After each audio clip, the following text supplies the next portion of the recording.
हरे कृष्णा, राधे राधे। कैसे हैं आप सब लोग? उम्मीद करती हूँ आप सब बहुत अच्छे होंगे। आप सभी का फिर से स्वागत है मेरे एक नए ब्लॉग में। आज ब्लॉग काफ़ी टाइम के बाद मैं शूट कर रही हूँ और अभी टाइम हो रहा है सुबह का। उम्मीद करती हूँ आप सब बहुत अच्छे होंगे और अपनी लाइफ में व्यस्त होंगे।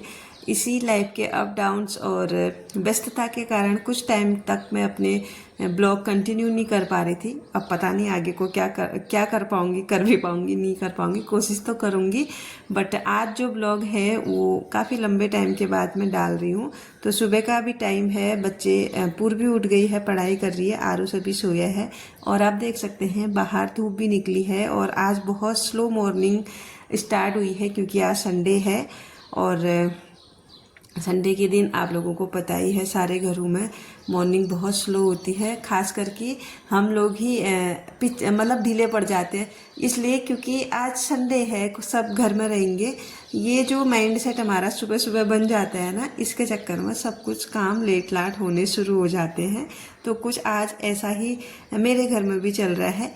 तो उठ के मैंने नहा लिया है सबसे पहले और नहाने के बाद यहाँ पे मैं कान्हा जी को उठा के बिठा दिया है और उसके बाद मैं करूँगी अब मंदिर की सफाई।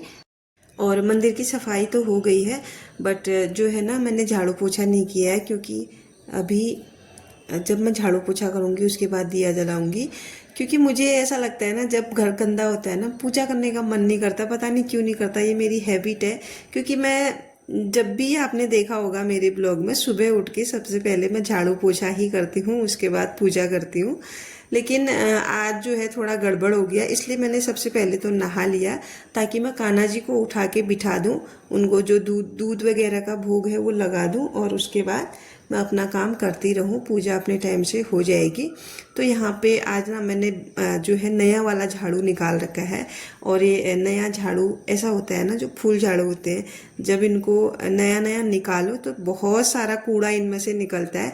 तो आप देख सकते हैं, एक बार मैं इसको बाहर झाड़ के भी लाई हूँ बट फिर भी इसमें से इतना सारा कूड़ा निकल रहा है और कम से कम ये 5-6 दिनों तक ऐसा चलता ही रहेगा।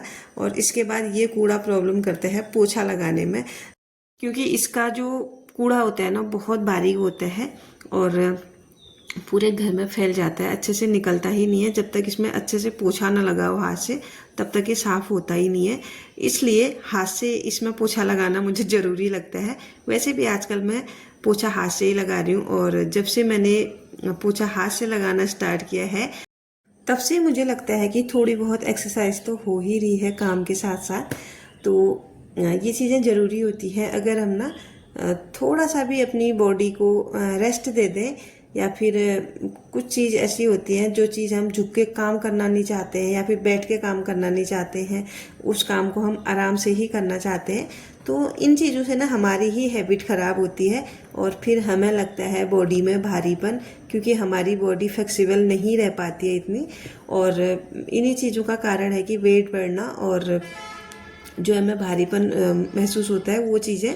तो मुझे लगता है कहीं ना कहीं ये सब चीज़ें होती हैं और क्योंकि ये मैंने फील की है। मुझे ऐसा लगता था पहले, मैं पोछा जो है उससे लगाती थी, मॉप से, तो फिर मुझे उठने बैठने में ना मुझे लगता था प्रॉब्लम हो रही है कहीं ना कहीं। इस वजह से मैंने वो चीज़ हटा दी, मतलब उसको साइड ही कर दिया मैंने।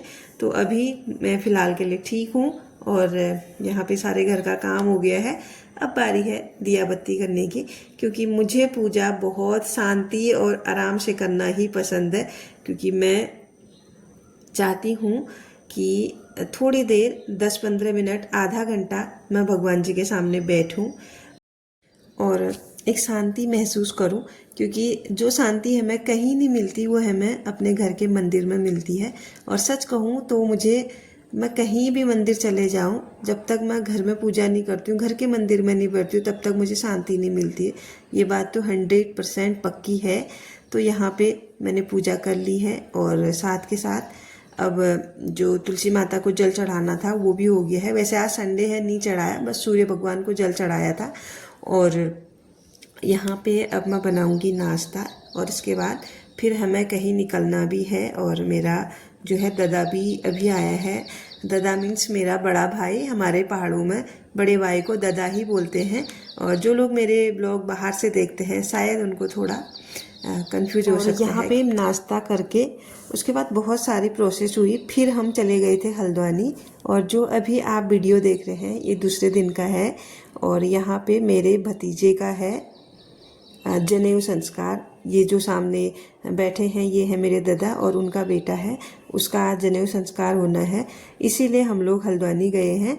और जो क्लिप आपने पिछली देखी थी वो कल की थी, ये आज की है। तो क्या है ना कि जब कोई घर में आ जाता है ना तो शूट करने का भी उतना टाइम नहीं हो पाता। मतलब बहुत सारी चीज़ें हैं, एक इंसान पे हर चीज़ का लोड पड़ जाता है, इसलिए थोड़ा सा डिफ़िकल्ट हो जाता है ब्लॉग बनाना। मैंने कहीं कहीं से क्लिप ली है, बट थोड़ी बहुत मैंने कोशिश की है। कोशिश इसलिए भी होती है शायद हम कहीं ना कहीं अपने वीडियोस के ज़रिए और अपने जो हम पोस्ट करते हैं उनके ज़रिए अपनी जो यादें हैं अपनी फैमिली के साथ उनको सजो रहे, मुझे ऐसा लगता है। और मैंने कभी भी एक बात आपको बोलूं कि लोग सोचते हैं यूट्यूब से कमाई करेंगे, मैंने कभी भी ये चीज़ नहीं सोची। हाँ ये है, दूसरा ऑप्शन है, लेकिन पहला ऑप्शन ये है कि जो भी हमारे फैमिली फंक्शन होंगे, छोटी छोटी खुशियाँ होंगी, अच्छी छोटी मोटी जो भी चीज़ें हैं वो यादें हमें सजो कर रखने का एक जरिया लगता है सोशल मीडिया, इसीलिए थोड़ा बहुत मैं ब्लॉगिंग करना पसंद करती हूँ। इसका मैंने एक मिनी ब्लॉग भी डाला हुआ है, अगर आप लोगों ने नहीं देखा तो डिस्क्रिप्शन में मैं उसका लिंक डाल दूँगी, तो आप जाके देख सकते हैं। और यहाँ पे जनेऊ संस्कार आधा हो गया है, बस कुछ कुछ रस्में अभी रह गई हैं। तो घर से दादा ही आया था और दादा के साथ हम लोग यहाँ पे कर रहे हैं, थोड़ा बहुत उसका सपोर्ट कर रहे हैं, बाकी तो दादा ही करेगा। और बाकी क्या है कि जो भी कथा वगैरह होती है ये लोग गांव में जाके करेंगे, यहाँ सिर्फ जनेऊ हो रहा है क्योंकि जहाँ हम गए हैं यहाँ सामूहिक जनेऊ होता है। और ये जगह है हल्द्वानी में, गायत्री शक्तिपीठ नाम से, गायत्री परिवार नाम से शायद है। यहाँ पहले बुकिंग वगैरह करनी पड़ती है, इसके लिए थोड़ी बहुत प्रोसेस है जो कि हमने यहाँ पे फॉलो की, तब जाके हमारा रजिस्ट्रेशन हो पाया है। तो बहुत सारे परिवार यहाँ जनेऊ के लिए आते हैं और बहुत अच्छे से इधर जनेऊ संस्कार होते हैं। मैंने पहली बार देखा और मुझे बहुत अच्छा लगा क्योंकि मैंने जनेऊ और जगह भी देखे हैं, बहुत मंदिरों में होते हैं, लेकिन यहाँ का जो प्रोसेस है जनेऊ संस्कार करने का वो मुझे बहुत अच्छा लगा। बहुत अच्छे से यहाँ मंत्रोच्चारण हो रहे हैं, बहुत अच्छे से समझाया जा रहा है जो ये बटुक होते हैं इनको, जनेऊ का क्या महत्व होता है, क्यों ज़रूरी होता है करके बहुत कुछ इनको बताया जा रहा है।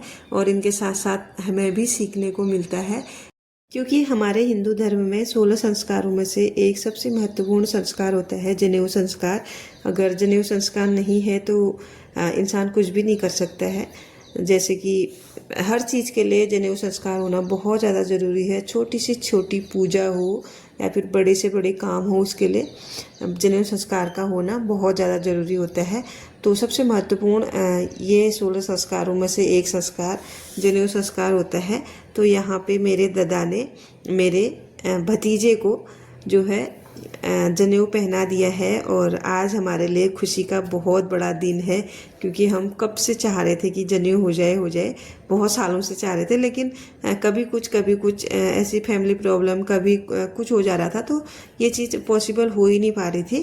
तो आज जाके बहुत टाइम के बाद ये चीज़ हो पाई है और यहाँ पे जनेऊ अच्छे से हो गया है। अब हवन प्रक्रिया चल रही है लास्ट में और हवन के बाद आरती होनी है।